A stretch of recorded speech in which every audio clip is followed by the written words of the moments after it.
Hello, friends, and welcome to the Weekend Catch-Up Club, the coffee morning show brought to you live every Saturday, direct to Facebook and Twitch, and available later on demand at youtube.com/gamertagged. Grab some snacks, grab a cup of coffee, hang out with us for a little bit, because I am joined by none other than Arthur Tolmie, the lead community manager at Frontier Development. Arthur, welcome to the show.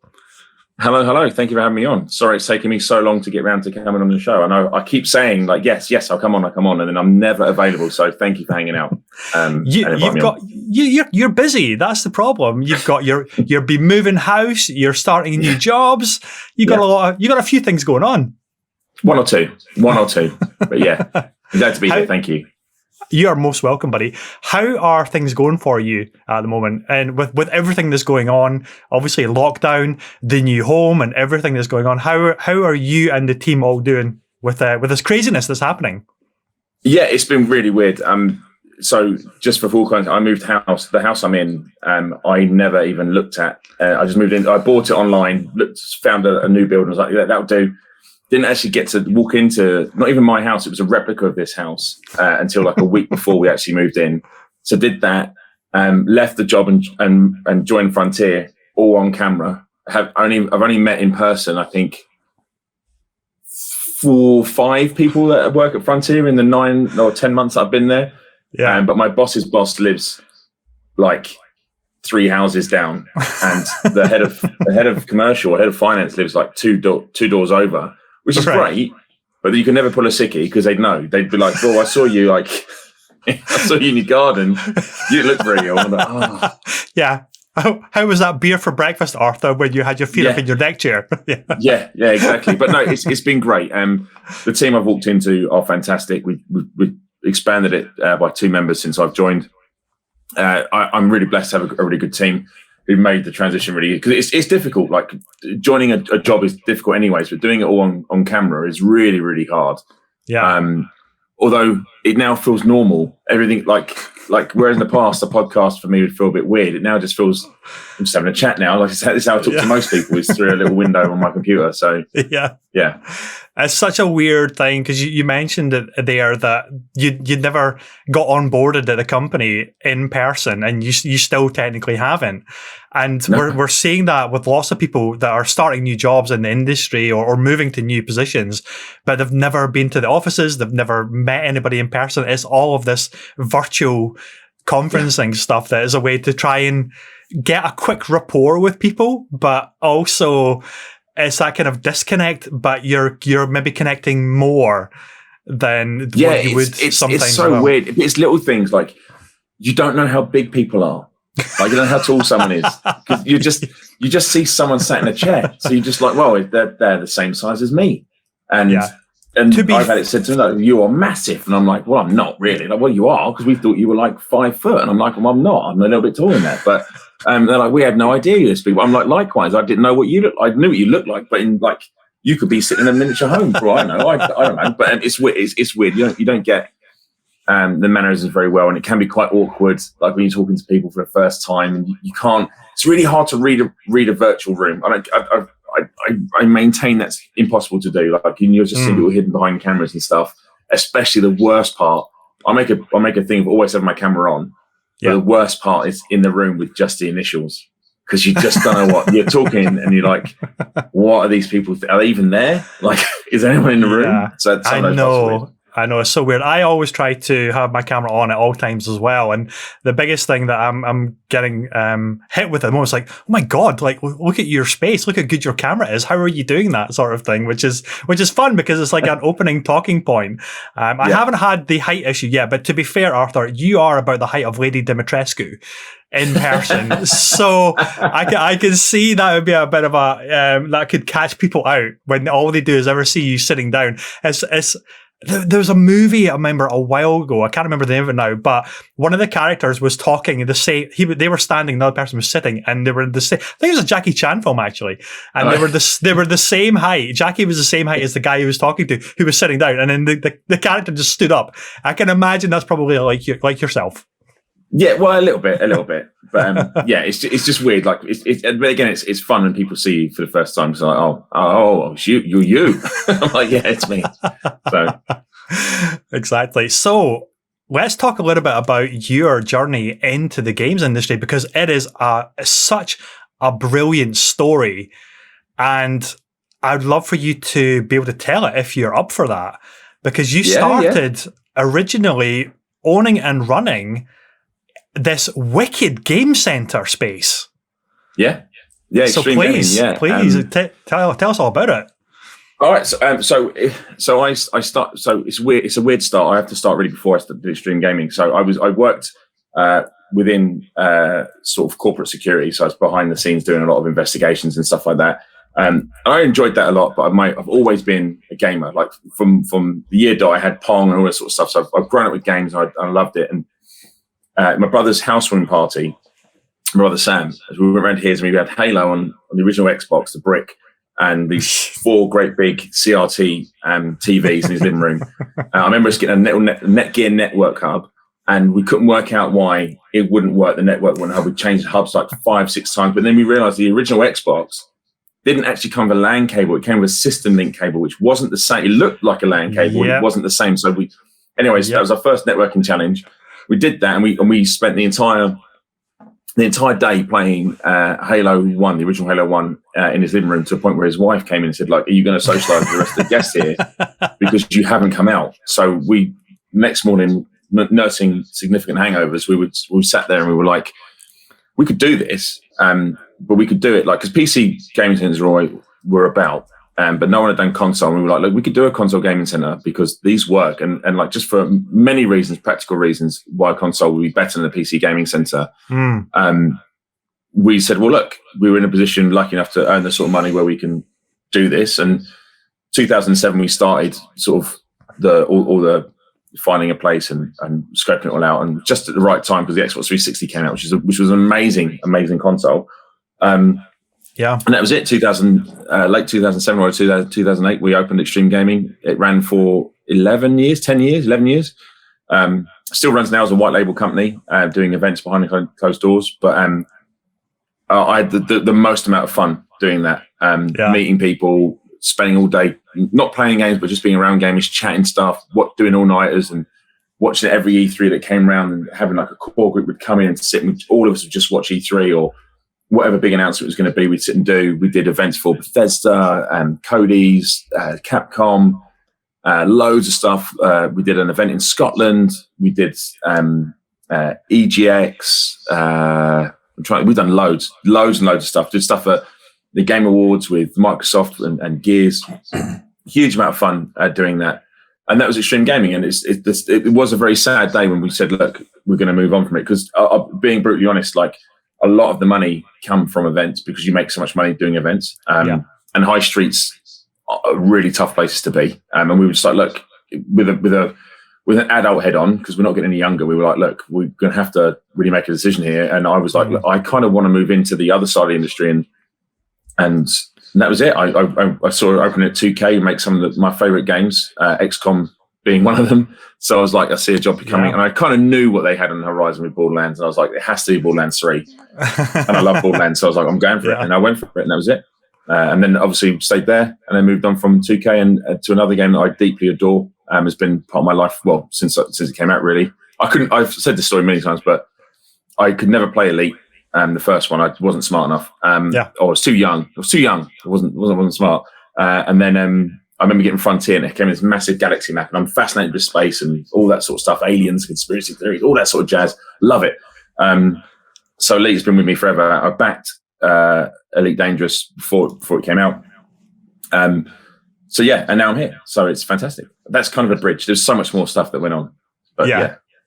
It's such an amazing story, and it's such a different story as well, which I think is really great to champion and to talk about, because you hear a lot of the journeys into the industry usually starts with like QA or something like that, or some kind of internship at a developer, and that's how the beginning starts, which is great in itself. But the fact that you went from just a fan that was creating LAN parties with the old OG Xbox with Halo Combat Evolved, and then wanted to do that in more of a broader context and a bigger scale, obviously, as well, and then progressing into doing like proper Sea of Thieves themed events and all of those crazy things. Well, I think you did a Wolfenstein one at some point as well. I'm pretty sure. I remember. Did a Wolfenstein one. We built a Skyrim bar, which I'm deeply fond of. And I show off at any opportunity. It's on my Instagram. I go, oh, look, we went to a bar for Skyrim. And I remember at the time that then community manager came in to have a look at it, and she was absolutely almost in tears when we opened this door, because I showed her the before pictures, an old storeroom we had, and we converted it into this tavern. And I was like, and when you walked up to it, it's just this like wallpapered stone walls and the wooden door. And I was like, do you want to step through? And you stepped, and it was like literally stepping into another world. And we loved all that stuff, like the pirate room. We loved that. We had a zombie shack, we had a nuclear bunker, all this sort of cool stuff. And I've always been experiential and stuff like that, and providing stuff you don't always get at home. And I'm a sucker for that stuff. When I love Disney. Like I love going to Disney World because they do it so well. As staff are just like, you go in and they're involved, and it just adds to everything. It's like an experience, right? It's more than just going to like a shop or something. It's like the full experience, because there's that love, there's that passion that's behind kind of every touch point. And it's all about imagination for kids that are maybe experiencing it as well. It's like that they see everything, that full experience across the board at every touch point, then they're going to get swept up in it, and they'll get captivated and either just continue to be lifelong fans or go into the industry at some point as well. Yeah. It's such an incredible story. And of course, you're now at Frontier Developments, which is a long-standing, highly coveted developer in the industry as well, and you're doing a lot of Elite Dangerous stuff as well. Is that right? Yeah. So I cover several titles, some of which I can't talk about yet. But Elite Dangerous is the big one, and also having its largest expansion ever with Odyssey. So obviously people would have to set foot on, actually get out of their spaceships and SRVs and walk around. And seeing it from the inside, a game I love, and just seeing I tell you, and this is not just because you can cut this bit out if you want, but this is just generally us chatting. But it's seeing the amount of love that devs actually have for it. Like a lot of these devs have been on the project since its inception, so 7, 8, 9 years, and they generally care. Like they really care about the game. So and then having that input with them, and like having such a connection, to have a meaningful conversation with like the lead game designer, and they'll sit down and be like, what do people love, what do they hate, and having that, it's nice to see it, and you understand why they've got where they've got to be. 100%, and that is something that I always love to see when getting to chat with developers or other figures at different touch points in the industry, is their love for the community, because it doesn't always get to be trumpeted as often as I think we maybe should do. And that's what's great, to be able to talk to people directly on like a podcast or something, and really hear about their love for the community and how a community can rally behind a title and give obviously feedback and give their opinions on what's working, what's maybe not working, but seeing the passion for a community and then it just exploding, and then as incredibly welcoming for new gamers to get them up to speed with certain aspects of a title, and just seeing that appreciation and that two-way communication between developers and community is unbelievable. And also you guys are doing a tremendous job. I've been watching a couple of the live streams just recently on the Odyssey Alpha. It's been a lot of fun, and of course you've got the full commander, all of your commanders under your stewardship on the community side as well. Yeah, no, I have a cracking team. They really are a lot of fun, and it's important for me. And I had said this in one of our meetings. Look, we all generally enjoy the game. Like we love the game, and a lot of us have been players before we became community managers, etc. But I said, look, we have messages to get across, obviously, and we have to communicate to and from the community, to the devs, and from devs to the community. I said, but more importantly, we have to enjoy the game and have fun playing the game. Otherwise, if you're just going out giving a message every week, it grinds on everyone. Like the fans don't want to see that every single week. They want you to be involved. They want you to. That's more than anything. Communities want you to be part of what they're doing, and they want to share that passion, and they want you to feel it, and they want to see you feeling what you feel, or what they feel. Sorry. So it's nice. That's what I encourage my team to go on when they can, have fun, mess around. Like, it doesn't matter if we don't do what we should do, because this is what you would do if you were playing with your mates, right? You wouldn't necessarily go out there and do everything by the book. You'd mess around. So I have an edict which I can use, which is I ask for forgiveness before I ask for permission. So I do that. But I've said to my team, don't you do that. I can do that, but you can't do that. But no, they're really good. Yeah. They're really, really good. And we have a really passionate and loyal community base. So it's really good to have them. It's true. It's such a strong message as well, because a lot of companies have this. Not just in the games industry, but just in companies in general, they're trying to get their message out in the social space. There is a fear of being yourself and not having the company line that they have to get the information across, which is usually like a set of bullet points or a document or click-through rates or engagement rates to get people to sign up and get mailing lists together. And it's all very corporate and it's essential. And I of course understand that, but at the same time, viewers want to see like the real people behind stuff. They want that kind of what is behind the curtain almost. Like what instead of trying to sell me something, just be real. And that's what's like so exciting to see with community engagement teams, especially this past year. It's like, okay, we can't do necessarily the normal thing. We have to do something different because people need something different right now. And it isn't just the usual sign up for something. We have to kind of talk to them almost like one-to-one, have a relationship with them almost. And that's what we talk about, parasocial relationships as well. It's like, okay, you don't know what they look like at all, but you have to have this almost like really quick rapport and to be able to engage with them and talk to them and at the same time tell them about your product, but also be like a friend to them as well. And that can be pretty challenging, but I'd imagine a lot of fun. It can be tough. And a lot of it I think is the industry needs to catch up. And I'll be brutally honest. Like sometimes like the industry has been going along and it's got bigger and bigger and bigger, as we all know. But our audience has, and when I say mature, I don't mean in age. I mean their understanding of the industry is way more than it was when I was a kid.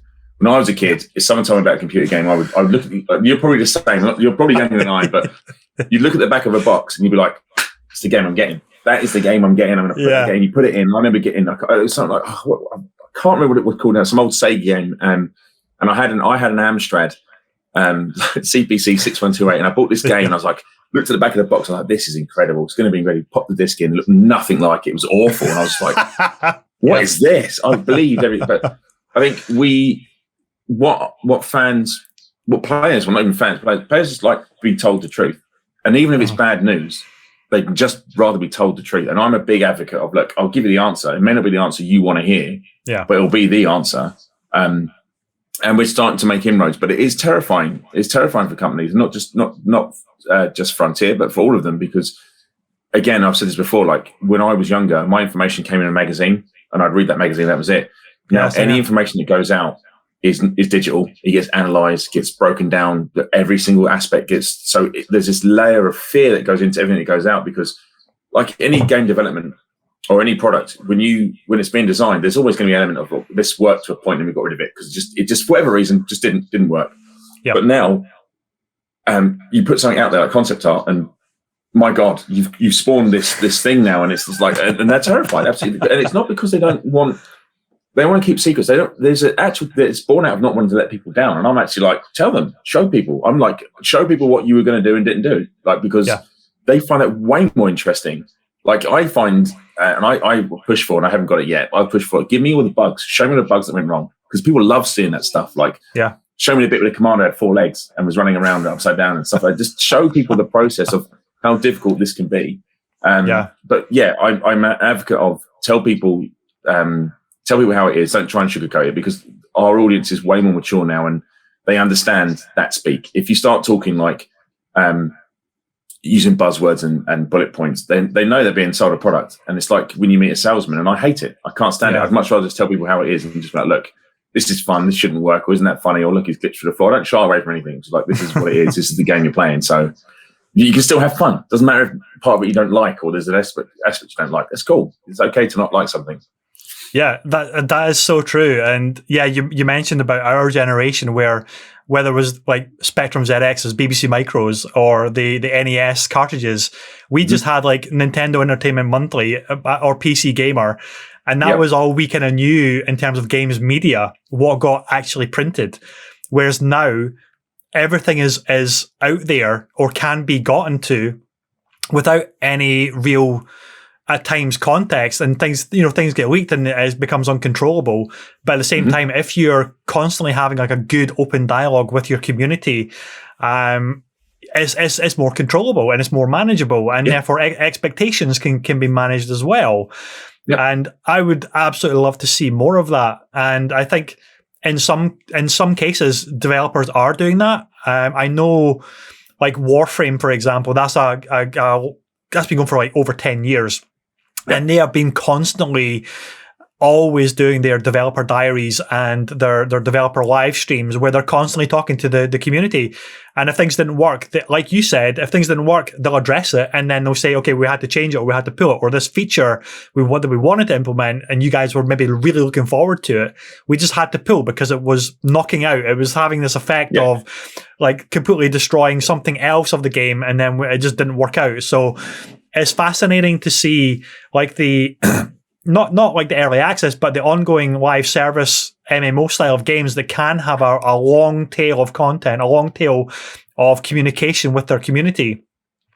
But I also totally understand why certain projects need to be really locked down, because they want a big reveal. They want that media message to last for as long as possible and not get leaked before things are ready as well. So it's such a fascinating and difficult horse to straddle, I guess. It really is. It's so hard to own your own moment now is really, really difficult. Because you I don't mean this isn't, when I say this, I don't mean this in a derogatory term towards influencers, but like influencers are a massive part of the industry now, like more so probably in my opinion than press, because they've cultivated, and I'll talk more about, I'll probably go into this later on, but they cultivated that era of, they're talking to their audience like I would like to talk to mine, like as a friend, as a gamer, as a fellow gamer. So there's an honesty that comes with an influencer 9 times out of 10. But the issue you have when you're disseminating news via influencers is they're all fighting amongst themselves for viewers and all that sort of stuff. So they'll have a hot take as a headline to make you click, right? So then they're already but that's your moment being then skewed. And sometimes people only read the headline and then they don't go into it. And then that information. So it's very, very hard to own your own moment, to make sure your message goes out as you want it to go out. And the industry is still adapting to that, like still massively adapting to that, and understanding of like, with influencers who's influential, who moves the needle for what you want to do. Because like, I don't yet know anyone's got the answer, because I've seen lots of numbers, and I'm happy to be wrong. And I think influencers definitely have they do have a huge part to play, like probably one of the biggest parts to play in the industry going forwards, but I'm not sure they're being used the most effectively way yet. I really don't. Yeah, that's actually a super interesting topic of discussion, because I read an article, I think it was a few weeks ago now, and it was a company that had partnered with an influencer, a major influencer, like one of the biggest ones, but because they were very, I guess, like broad in terms of they were covering everything in terms of their platform. And they didn't get much of a return in terms of the games company that wanted to like pay for them to stream and talk about the game and stuff like that. Their return wasn't very like significant, whereas they spent like a fraction of the cost with a much, much smaller streamer, broadcaster, personality with a much, much smaller audience base, but they were super passionate about the community and the game and that brand that they wanted to be a part of and partner with the developer over. And the return for the smaller side was like massive compared to the return on the mega streamer. So it's so interesting as to work out what is the best strategy, because you can't ignore the mega influencers, the mega streamers. No. But it's a two-way street, right? So it's understanding, and a lot of the fault isn't with the influencer at all. It's with the people that are hiring. It's like understanding what is it you want to achieve with this influencer, So if you want to hire for brand awareness and you want to get your name out there, by all means, throw all your money you want at the big influencers, because they have the numbers, right? But if you're looking for meaningful return, if you want people to buy your product, then you really have to be ultra specific and target and do your research, or have a great influencer manager that can do that for you. And I think sometimes that's where, as I say, as an industry, we're not doing a very good job of understanding what these guys and girls are great at, because we're just going, some people are just going, oh, they've got a bazillion followers, we must give them all the money in the world and we must get it. And it's like, yeah, but what are we trying to achieve here? Like, would I go to PewDiePie to sell Elite Dangerous to get people to buy the game? No, because PewDiePie doesn't pay Elite Dangerous. He'd have no interest in the game. I wish if he did, fantastic. But if I wanted us to just get the Elite Dangerous brand out so people were just aware of it, yeah, absolutely. I'd go to PewDiePie and be like, look, hey, can you just talk about Elite Dangerous? And I don't want you to anything at all. I want people in their minds that when they first think of space games, they think of Elite Dangerous. But that's a hard to quantify or justify, rather, that spend is when you go, hey, we spent X amount of money on this massive influencer and he's mentioned it and she's mentioned it. It's like, cool, what does that mean? Nothing really. I can't tell you. So yeah, it's a really tough one, and it's an aspect of the industry I think we're all still learning, and it will continue to change and grow. Yeah, because the preconception is that would it be like an Apex or a Valorant where just get those streamers playing the game and then that's enough to make it the most viewed game on Twitch? But it's not like that. It's fine if, Ninja, for example, is a mega competitive online gaming personality. So if you get him playing PUBG or Fortnite, then that kind of feeds into his style of streaming or another influencer style of streaming. So they're going to explode on Twitch. But something that is maybe a little bit more niche, but no less passionate, like Elite, wouldn't be the right fit for that brand necessarily either. So it's a fascinating topic of discussion and strategy for marketing in games. Is like every marketing strategy needs to have an influencer program of some kind, but what that is, there's no rule book for it just yet at all. No, and I would suggest, we have a great influencer manager at Frontier, Dahlia, but it's one of the things where I'd say to anyone, like, most companies have got influencer managers now. And when I say that, they're not managing a team of influencers. Their job is to make sure the campaigns get the right influencers for the right reasons. I would suggest that any company should heavily be investing in individuals like we have Dahlia, because there are a bazillion influencers out there, and any one of them could be the next PewDiePie, and that's the blessing and the problem, I guess, with it. In the same way, any game could be the next big thing, right? You just don't know what decides to go viral. Sorry, my camera is fading in or out if my internet connection's going. I'm sorry. No, don't worry. That's absolutely okay. Your audio is crystal clear, so that's fine. That's more important. Cool. Yeah, definitely more important on my face. The viewers are going to get confused. They're going to be thinking that I've literally just flipped the screen and I'm talking to myself. Yeah, but you could just film yourself in reverse and it'd be great. They would never know. Just switch a T-shirt like an Eddie Murphy movie. Yeah. I'm playing all the parts. Yeah, it'd be great. So, what's next for Elite then? Obviously, Odyssey is the big one. It's in alpha at the moment on PC. I've noticed a severe lack of Star Trek references in your live streams of that. I was really hoping for some Shatner moments. Yeah, I got in trouble almost on my first stream because I wanted to name a fleet carrier the Shat. And I was we had very strict rules, but you can and can't say on stream. And I was like, it's his name. And they were like, you knew what you were doing. And I was like, no, I am. I often will argue on stream with some of the young'uns about who's the best captain in Star Trek, because we all know it's Kirk, which is the best Enterprise, etc., etc. I'll do that. But you're right. I spent a lot of time prior to going to Frontier. A lot of Captain Kirk gifts, a lot of them. Although I think I've used all of them, all the good ones, anyways. I think I've used. I'm very much a fan of Kirk in his latter years. I like Kirk. I like the crew when they knew that Star Trek was the only good gig they had left, and they were just having fun doing the films. They were just like, you know what, guys, we're going to meet once every year. Let's just have fun when we're filming. And that's why I think they had such a good rapport amongst the cast, because they were just like, oh, we got, apart from Shatner, they were like, this is, and maybe Nimoy, but they were like, this is probably all we're going to get. So let's just enjoy it. Voyage Home era kind of Yeah, yeah. Original generation. Yeah, yeah. They're my favourites. Don't get me wrong, I like Picard, but I never got on with Star Trek Next Generation. I tried really hard, and I never really got on with it. And I think a lot of it comes down to I hated the ship. I couldn't stand it. I think it's the most disgusting Enterprise I've ever seen in my life. It's too round, too curvy. Yep. Yeah. It looks like a shoehorn, and it's just and then when it separates, it just doesn't look like it should separate like that. It's like that is the most. What is that all about? That horrible triangular bridge wedge thing. I'm like, this is disgusting. You've made a cool feature and you've made it look awful. It was just terrible thing. So yeah. So I do need more Star Trek references. We do. Have you seen the new ones on Netflix at all? So I watched. Do you know what to start watching Discovery? I wasn't a fan of Discovery at first, and I was like, you know what? If it turns out to be mirror universe stuff, I'll be all in. I think even tweeted this. I was like, it'd be really, really cool.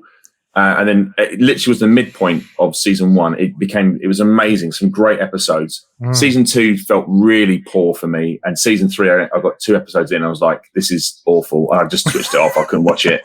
I watched all of Picard. I'm going to sound like such an old man. I watched all of Picard. I enjoyed the first episode. We had the interview and he sort of got angry. Yeah. But then it just didn't feel episode, right. Yeah. Yeah, but it just didn't feel right having Picard not on the Enterprise or on a starship, and it didn't feel like Star Trek to me. It just felt it was like an enjoyable sci-fi show, but for me it lacked Star Trek. And then even at the end when like Riker turned up and all the ships were the same, I was like, this looks really boring. Like there was nothing about it. I was like, I've got no interest in it. The thing about Discovery, and this is true, so I very nearly shed a tear when they showed the original Enterprise turn up. And I was just like, this is a moment. So I'm looking forward to Brave New Worlds. Fingers crossed. Fingers crossed that's all right. I'll take all right. But it's the same with Enterprise. I didn't get on with Enterprise for ages. And I know what it was. It's because when it first came on and it opened, it didn't open with a score. It opened with a rock song. And I couldn't. Oh, that's wrong. Just totally discombobulated me from Star Trek. And I was like, where's the Star Trek theme? But what is this? Why are we hearing a rock song? So it can be the littlest thing that just puts me off. So I am a bit of a fuddy-duddy. I do like, let's not say I don't like anything from Next Generation. And I love DS9, really, especially the later stuff of DS9 was amazing. Really loved Benjamin Sisko, although unfortunately now he's like man as a box of frogs, but it's still like, I watched him in interviews and it's just, if you get a chance, if you probably have watched it, watch Captains on Netflix. And it's just, there's a bit with him and William Shatner. And William Shatner's obviously quite the character. Yeah. And him and I've forgotten the gentleman's name that plays Sisko. Oh, it's going to irritate me. But he's basically had this interview with Shatner and he's playing a piano and he just starts playing a tune and he goes, do you hear it? And Shatner says like, oh, it's this song. And he just goes, no, it means happiness. It's so bizarre. And I'm like, what is happening here? Has he turned into a Gary Busey type of weird character? It's just so bonkers. Kind of. He's proper bonkers. And I was just like, but having him and Shatner doesn't like to be upstaged by anyone. And like, I was like, Bill, you are not going to upstage this guy because this guy's generally not trying. He's just on another level, mate. He's ascended. Yeah. Like he's literally hearing smells. Like you can't beat this. This guy is a different level, mate. But it's great to watch Shatner try and keep up with him. So it's really good. Sci-fi shows, like really good sci-fi shows, are feels so few and far between. And the last one that we watched, which was just simply amazing, was The Expanse on Amazon. That was incredible, start to finish.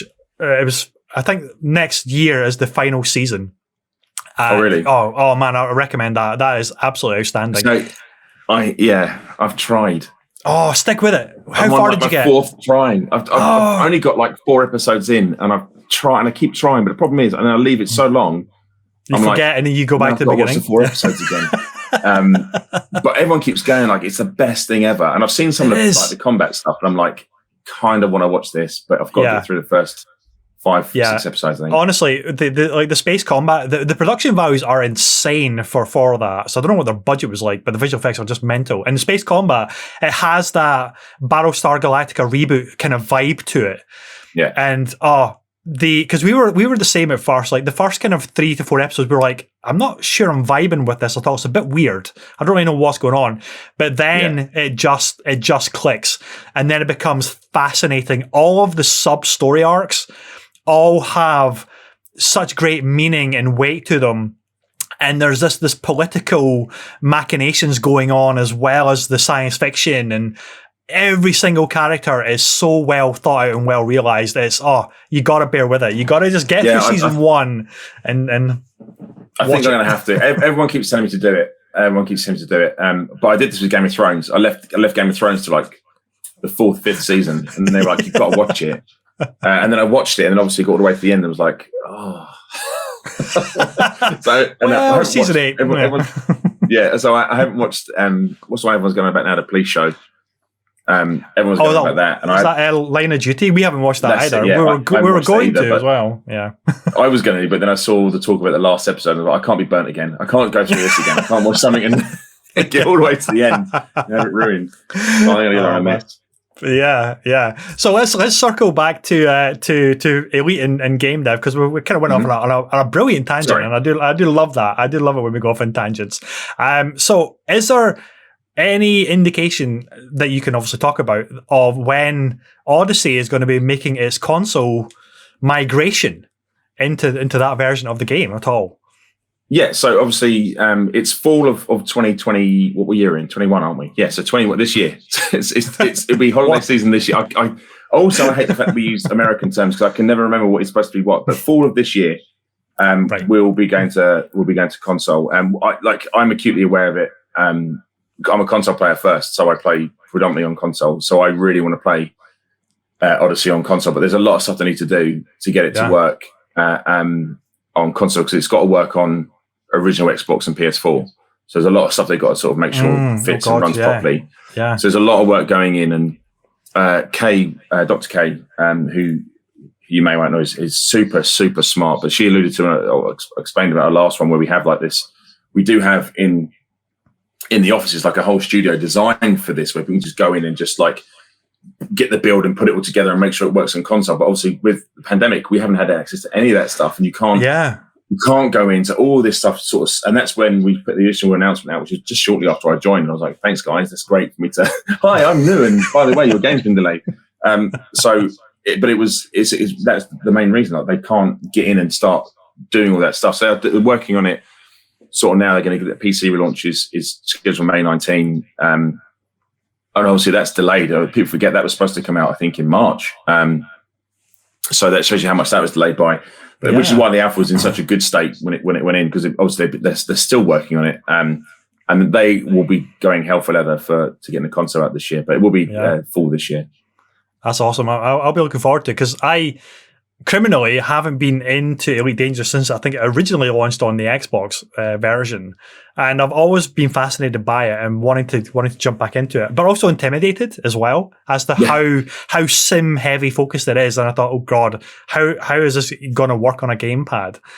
But obviously it adapted quite well. The team obviously did a really good job with the inputs and everything.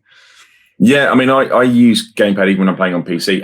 I did have a HOTAS, and I'll be honest, 100%. Like, I don't like on a HOTAS. It's probably the best experience, because you've got everything is there, and you can do that sort of stuff. And I used to play with HOTAS, when I was sat at Extreme Gaming. I'd sit with my HOTAS, and I was working, but I would sit with my HOTAS and play games. Research, right? We'll just put that as research. Yeah, of course, of course. But then I moved to a control pad, and everything is mapped really well on a control pad. And also, now playing Odyssey, it makes it so much easier. You fly in, you land, and you straight out and running around on a control pad. It's really, really simple. But it's one of the most intimidating games I've ever played. I remember when I bought Odyssey, because your mind, because it is literally what you think it is. It's like there's a whole galaxy out there, and it's like correct, and you can go anywhere, correct, and you're like, I don't know what to do then. It's like correct, because the narrative is your own. Right? There is a story which I am very, very keen on making sure it's developed, and we are doing a really cool thing at the moment. But essentially, the story is you. You're not the hero of that galaxy. You can be part of it, and maybe your actions will be heroic, but it's your own story. You do what you want, and you can literally. I know people that just truck It's all they do, and they love it. They're like, I just like trucking goods. It's all I like. I find it therapeutic. I put the radio on. I just fly around. People go and explore. People obviously do the piracy. People do role play. It's whatever you want it to be, but very hard to get into. Very, very hard to get into. And there's so many nuances to the game, like from just learning to fly to the quickest way to make credits to mining to engineering. But I'm at pains, and people always have a go at me. They go, "Oh, but you don't engineer, so you're not really a real player." I'm like, I'm the other end of that. I'm like, Elite is for everyone. It may say Elite, but it's literally for everyone. You can do whatever you want to do. I don't necessarily find I want to engineer my ship for any particular reason. So therefore, it doesn't mean I enjoy the game any less than anybody else, or anybody else should be made to feel like they don't enjoy it as much. If you're quite happy flying out, staying in one star system, I know players that do that, and that's their home star system. All they do is they patrol it, they do the res sites, the resource mine, all that sort of stuff. That's fine. If that's the enjoyment you get, then there's no one should tell you any different. But Elite is very tough to get into. But Odyssey makes that so much easier, because if you can start the game on foot, and inherently you understand what you do when you're on foot. I know how to walk. I've played many first-person shooters, so I know how to walk around. I know how jump works. I know if I pull my gun out and shoot, people will die. I know I'll probably get in trouble for that. All of it is contextual. It feels like it should. There's wonderful worlds to explore, and it leads you. And you don't have to get a ship. You can literally take taxis to and from places if you want to. But then it will hopefully build you into. But kind of like when you're younger, like, well, yeah, but I want my own car. I don't want mum and dad to drive me everywhere. I kind of want my own car. But then again, like your physical multi-crew, your friends who've been playing Elite can bring. Like I have friends that want to play Elite. And my partner Jen, she finds that it's so intimidating to play, that the space aspect of it. But she'll definitely play the ground aspect. So, like for me, I'm like, that's fantastic, because when it lands on console, we'll go out and we'll do missions. I can fly in, and I'm already thinking about, like, I put a tweet out the other day, like resetting my account between now and then, saving enough money to buy myself a Challenger. It isn't a Chieftain, but it's a Challenger because it's got 3 seats in it. And I've got the 2 people I play most with online, and we'll just log in. I can fly them to and from places. We can deploy a fighter, an SRV. You can run around on foot, and I can do the bit that's intimidating for them. Or they don't want to do necessarily intimidating for them, but then they can go out and do the bits that they enjoy, and that way we can still all do it. And that's why I think Odyssey is such a big deal for Elite. Like, it's such a huge deal. That is the part of these style of games which I think is brilliant and fascinating. It is the create your own adventure, whether it is Elite or No Man's Sky or Minecraft.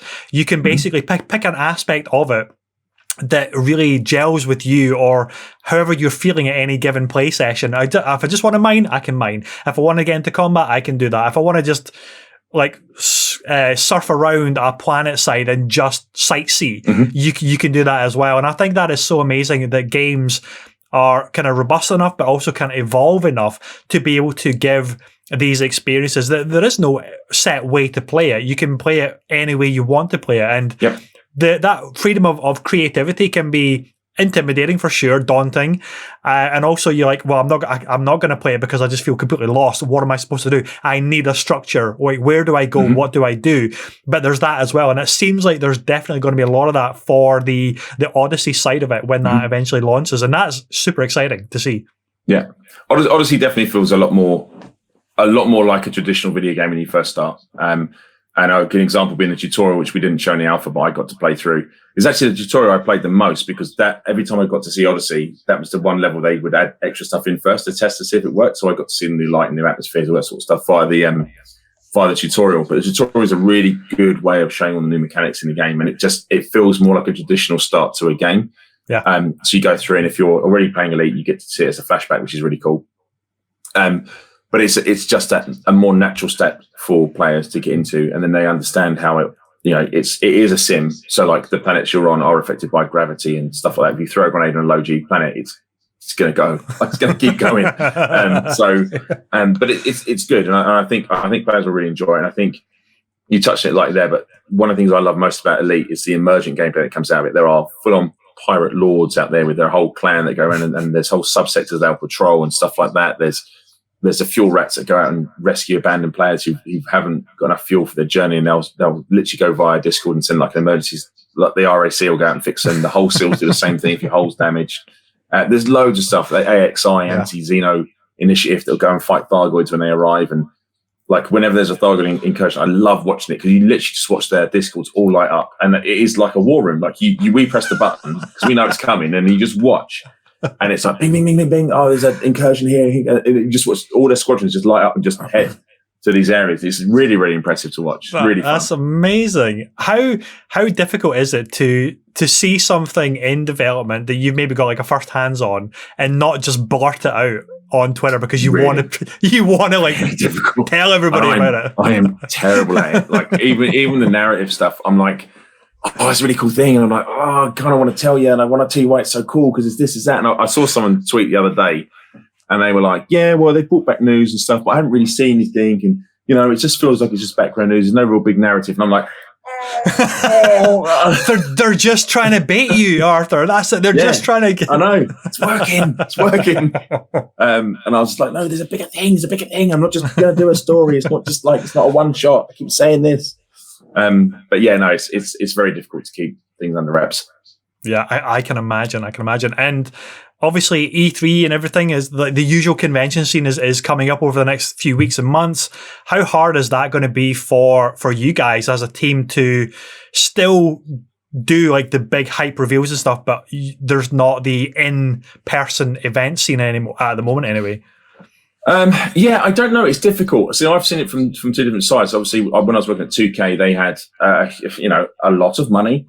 So they could go to a lot of places and do all the big shows and stuff like that. But Frontier aren't shy about that stuff either. But what's interesting is because of the pandemic is looking at actually what are the benefits of these massive physical in-place trade shows, like offset against where you could be spending that money somewhere else. And I don't know what the answer is. Like I'm still a stick. I love, because I'm experiential, right? So I love tangible things. I love going to a place, building a set or whatever, and have players walk through your world, because that for me is a big part of the immersion and selling a product. I never really got E3, if I'm being totally honest. I loved it when I wasn't in the industry. I loved it because it was just show and all the spectacle that went with it. It was amazing, like the Oscars and all that sort of stuff. But I never really worked out what it was for. So I went to my first E3. I went when I was working at Extreme Gaming, and I went there as press, and I was doing sort of business work. But I walked around and I looked, and I was like, this definitely isn't just press in here. Like, there's a lot of people in here that aren't press. There's people literally running around just taking tables of swag everywhere, like they're literally scooping it into bags. So I was like, wiping stuff. Definitely aren't press. So what's going on here? So I'm more of like, I'd love to see events where they're open for a longer time for more members of the public to go and experience. That's what I'd like. I'd love for us to do stuff for the wider audience that isn't just the press, because I think that's way more important. It goes back to that same thing, right? Who do I really want to? What do I want this to achieve? Yeah. If I just want people to see the game, do I need a big stand? No, I can put it online and I can do marketing anyways. Do I want people to be invested in my universe, understand it, and really get it? And then I can do something experiential and get them involved in that world, universe, whatever game it's going to be. Yeah. And they can tell their friends, because like anything, if you tell your mate that I did this thing and it was amazing, that is worth 20 adverts in a newspaper, because it's your friend who you trust is saying, like, I did this thing, it was so cool. And even if you're not into it, you'll do it because your mate wants to do it and you want to have fun with your mate. So you'll be like, well, you know what? All right, I'll go because you're going, or I'll play it because you're playing it. Yeah. That is worth, for me, that's worth 100 adverts, 1,000 adverts, because it's just, that's the honesty you can't buy. Yeah, I totally agree with that as well, because I'm a massive fan of EGX, the big Eurogamer Expo, which actually returned to London. But when it was in Birmingham, and even before then at Earl's Court, they were packing in like 80,000 people a day over like 4 days. And one of those days, I think 5 days, but one of those days was for press. And it was becoming so congested that the experience became less about actually getting hands-on time with any kind of games, because you're queuing for like 3 hours. So it's such a difficult balance between being at events and getting presence there and like brand awareness there, experience there. But at the same time, is it the most effective, considering how expensive these stands can be for such a short space of time? Now, it can be fine for something huge that comes out of nowhere that's got a lot of buzz about it, and therefore word of mouth means that everybody wants to queue up for your game. But for smaller titles, is it really the most effective way? are they being there just to be there, or is it the most effective marketing strategy to get their message and their property out there, which is really interesting. No, it's fascinating, and like I say, I think the pandemic has really shone a light on the effectiveness of what these shows are going to be like, and a lot of them are switching to like digital events and having that sort of stuff. And it's interesting because I think the industry is really going that way before then, because obviously before the pandemic you had EA, Bethesda, Acti was starting to do their own events outside of E3, and they kind of sort of twigged on, actually we can just own our own space and just have it for us, and we don't have to showcase it. In some ways that garners way more spotlight than having a big stand at E3 or Gamescom or wherever. And I think that's potentially where it was going. I don't know. I can't speak for the whole industry, but I have my own views on it, which I like I say, I really enjoy them from a consumer perspective. I just don't understand the business payoff on it. Like, I don't, the amount of money spent putting maybe 30,000 people on a 5-minute demo, is that great? And I'm like, probably not. And these events, for me, like the last few I went to, the impression I got, it was more like people were excited by the struggle than they were about going to see the actual games. They were like, yeah, I get there at 6 a.m. and I have tea and I keep my sandwiches in my pants, and then I'm like, why would you do that? Like, it's all part of the fun. I'm like, is it? Like, is this part of the fun? Like, I don't get it. Mate, it's the battle stories. That's what you walk away from. That's what it's all about. It's like, I've got my fair share of those as well. I think, but that said, I still remember queuing for Halo 2 in Excel, whatever it was. I'm not sure if it was at EGX or whatever. Wow. Queuing for Halo 2. I still remember the set they built Zanzibar. They built 2 bunkers. They put a big video wall up and they were playing this trailer over and over again. And we queued for 6 hours to play this game. 6 hours. So it's the entire day. Yeah. And we played 15 minutes. And I still can't really think it was the best day. Because there's an experience with your mates. Like, that's the thing. That's what you take away from it. Not necessarily playing the game. Of course, I'm sure that was freaking incredible as well. But it's that 6 hours of hype, fever pitch excitement of getting to be among the first to play Halo 2 at the time, which must have been quite an incredible thing. And again, there's still lots of that. I do, or did, EGX every year with my mates, and it became this pilgrimage where we all got together. It was the only chance we really all got together, from people all over the country, and our friends within the industry as well that were exhibiting.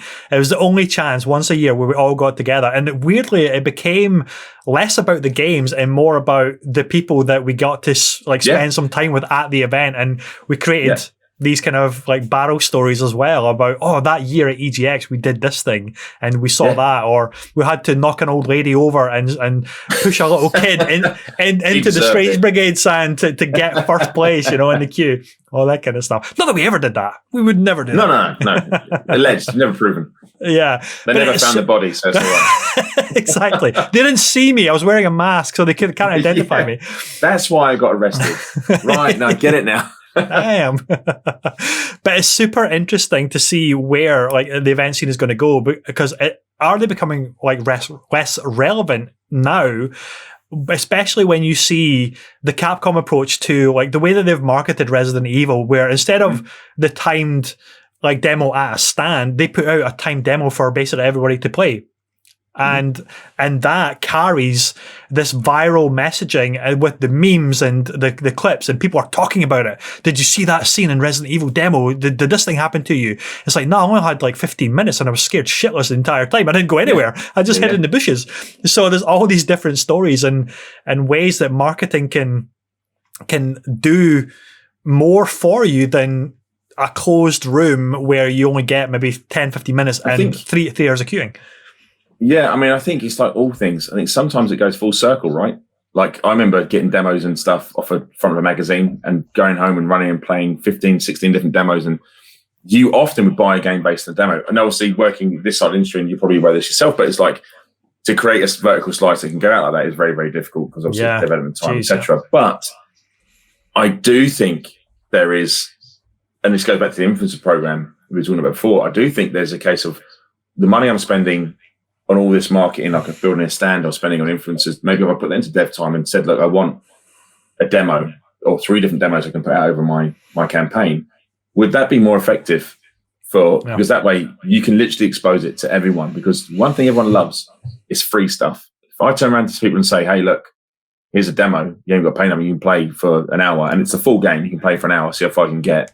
Because that's one thing I think Capcom have got done really well. They've made it timed, so you can see as much of it as you can see or you want to see in that time, which I think is very, very clever. So I like that, because whenever else you play a demo, you feel like, things have been hidden from me. I don't like it because I'm not getting a real demo because I'm not really seeing it. What Capcom is saying is, look, you've got 15 minutes from this point. You can do what you want. And you're like, oh, okay, I'll try and see this all. So I think demos might come around full circle. I remember saying it a couple of years ago at 2K. I was laughed at the office, and I was like, I think demos can make a comeback. I was like, I think there's a time and place for it. But then I still believe we should bring Games Master back and all that sort of stuff. But I love Games Master as well. It's funny that I would love to see demos come back as well, unless you're releasing on PC, because apparently they got around the time limit within about 5 seconds, and then and then they just like hacked the time limit off it, and then they could spend as much time as they wanted in it. So there's a balance there as well. There you go. That's the difference in age, right? So like we live in a different age now where you can't do this anymore, because people that's why we can't have nice things, because we give them stuff and they just they disseminate it within seconds. And okay, well, the code contains this much information, which must mean the final boss is so and so. You're like, they'll scrub the data for everything. There's a lot of that as well, and it ruins it for everybody. It does. And it goes back to, I need the clicks on my channel, so I'm going to put the big headline that says XYZ. And again, I'll use a different reference. I think, can I talk about the end of Mandalorian season 2 really quickly? Yeah, go for it. Yeah. Spoilers in advance. We're going to talk about it. Yeah, I had that spoiled. I won't tell you what it is. I had it spoiled because it said the YouTube thumbnail said Mandalorian season 2 finale spoilers. Right, that is fine. Okay. The thumbnail was of a particular character in a doorway. Oh, son of a bitch! Really? So I was like, well, what is the point in writing that if that is going to be your thumbnail? Yeah. And I was like, but that is the same with video games, right? If they find out something, you don't even have to click on it, because I put it in because they know that if I don't want to and I did, because I was like, I didn't want to know what the season finale was, but as soon as I saw it, I was like, well, I know now. I now know, so I'll go and watch it, because it's been reprinted, so I'll go and watch it. Yeah. It's the same with if someone finds out something about a computer game or boss or et cetera, they'll do exactly the same thing. So that is it's such a difficult thing, because I was watching The Mandalorian week to week, and then I was watching One Division week to week, and then I was watching Falcon and Winter Soldier week to week, and I had to make a concerted effort to get up like about 6 a.m., 7 a.m. and watch it before going near social media, because I just know, and this is annoying as well, the media is hugely guilty of this as well. It's like they'll immediately, as soon as the episode airs, they will immediately start talking about everything within that episode and its headlines and everything. And I expect that from influencers, but I wouldn't have expected it from like media outlets, like proper official media outlets. But they're doing it as well, because it's all about engagement and clicks and getting that headline and the click throughs and everything. I think Denzel Washington said it, and he said it best. He said it was about being first, not being right. He's like, you just, as long as you're first, it doesn't matter. And I thought it was really profound. I was like, you know what? He's spot on. A lot of people do it. They'll put it out there just to be first, and whether they're right or wrong, it doesn't matter. They go, I'm first, so I've got those clicks. And that's it. It's it's a challenging time for a community manager, social media manager, that's for sure, because you want to get the clicks. I can imagine. Well, Arthur, thank you for taking the time out of your very busy day today to record the Weekend Catch-Up Club podcast. I've had an absolute blast. I could have talked a lot longer, but we're going to cap it about an hour, because I know you've got things to do. You've probably got dinner to get, or maybe even more streams to do. But thank you. No, just emails. Just emails. Good stuff. So, ladies and gentlemen, thank you for tuning in to the Weekend Catch-Up Club. I've had an absolute blast. If you've enjoyed this show, do remember to give the channel a like and a follow. And until next time, I'll be back next week with another great guest. Take care, and we'll see you soon. Bye-bye.